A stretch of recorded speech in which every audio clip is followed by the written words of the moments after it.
paano mag-sale ng kuryente sa SA Assist Photovoltaics. Click receive. Tapos maklik ang receive, click confirm. Meron tayong plus 18.7. Tapos diretso na kayo doon sa balik kayo dito. At kayo sa history, yan nakikita nyo magko-color orange, nakabagsak yung number 7. Pindutin lamang yung get electricity. Tapos mapindot, ayan, i-confirm natin, meron tayong 91.15 kilowatt. I-confirm yan. Punta tayo sa powerhouse. Ito, powerhouse icon. Click. At the same time, isunod natin pag pindot yung sell electricity. Tapos, ang kasunod dito, click max. Kikita natin meron tayong 576 total electricity sales. Pindutin natin yung confirm electricity sales. Ayan po. Ayan. Sa inyo na po kung i-screenshot nyo or hindi. Pwede rin i-screenshot. Ayan. Tapos back. Automatic. Pindutin ulit yung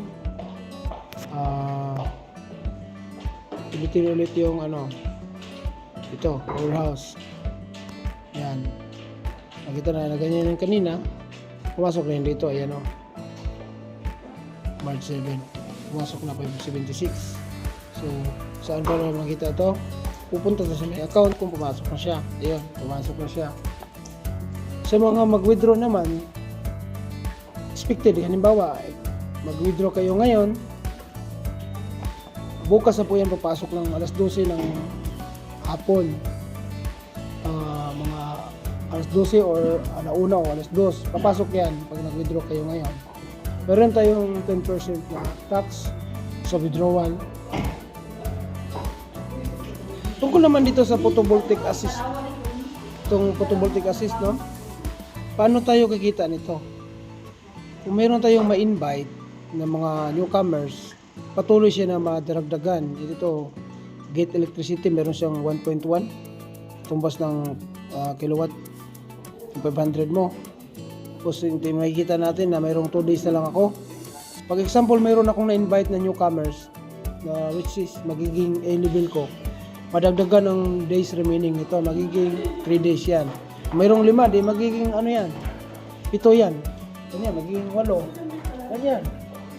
E kung mayroon kayong ma-invite sa isang araw na 3 tao, o 5 tao, 10 tao, patuloy yan madagdagan. Mabuboost yung income nyo sa araw-araw, sa per kilowatt. Yung kagandahan ng photovoltaic assist. Hindi pa kasama yung income nyo dito. Lagi natin titignan kung naka-orange, ibig sabihin hindi pa nakuha natin yung kuryente natin. Sayang naman kung ma-profit. Kaya maging responsible tayo sa pag-collect ng ating income sa daily. Para hindi tayo mawalan ng earnings. Ito nga yung rason kung bakit tayo pumasok sa SA, dahil gusto natin kumita para sa ating mga anak. Ganun lang po.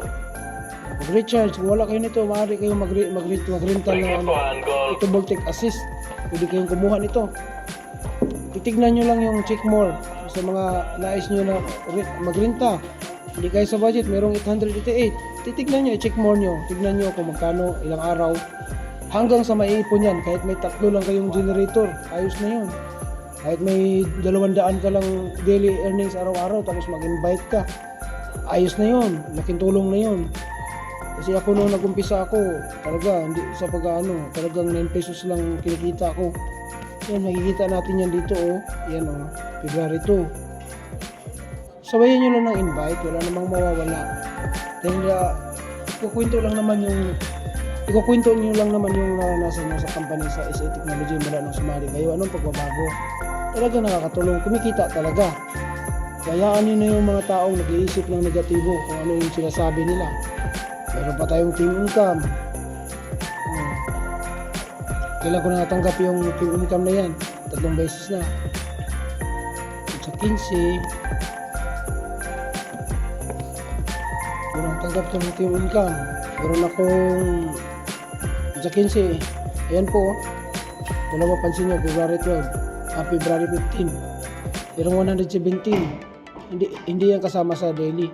Pagka February 25, meron akong Magkano? 540. Yung daily ko, 297. Tapos pagkapit sa 5, nung isang araw, magkano natanggap ko? Biglang tumalon. Kasi nag-invite nga ako, meron habang dumadami yung na-invite mo, lalaki din yung team income mo. Mula sa A level, B level, at saka C level. Susunod naman, pizza 15 naman, makakatanggap na naman ako, hindi ako sigurado kung magkano. Pero makikita niya sa tracking dito, meron na siyang 168, araw-araw lumalaki yan. Ano, pag masipag kayo mag-invite. Kung ayaw naman talaga niya mag-invite, ay ayos lang, mag-renta lang kayo, kumikita din naman. Okay, sana sumali kayo sa SA Technology. Kung ano yung mga negatibong feedback ng mga tao, huwag niyo papansinin yan. Importante kayo, kumikita. Yan po, maraming salamat.